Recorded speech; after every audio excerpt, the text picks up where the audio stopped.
10টা শিল্পী বুঝাইতো, আজকে ও বুঝতো। ও নিজেই বলে আমার দোষ কি, যখন একটা বায়না তুই নেস তখন শিল্পীরা আমারে ফোন করে, আমারে ফোন দিয়ে বলে পাখি সরকার মধ্যে গান আসছে, গান কি রাখবো? তাহলে আমি সৌদি আরব থেকে কি তোর গানের বায়নার ব্যবস্থা আমি করবো? আমি কি তারা বলবো আমার সাথে তোর দ্বন্দ্ব, আমি তারা বলবো গান গেয়ে? এরকম করে অনেক শিল্পীরা এই ঘটনাগুলি ঘটাইছে।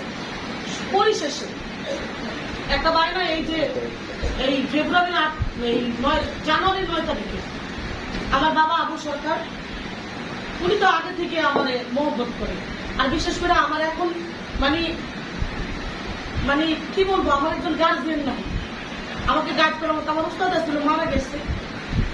আমি কার উস্তাদ করবো? দ্বিতীয় উস্তাদ হিসাবে আমি আল্লাহ বেগমকে বাচ্চা নিচ্ছি, তার তুমি আগে থেকে তুমি করি। সে আমার শিখানোর মতন তো এখন তার ওরকম কি না, যেটা আমি মোটামুটি 4টা ডাল ভাত খাইতে পারি, ওরকম ব্যবস্থা আল্লাহ করছে।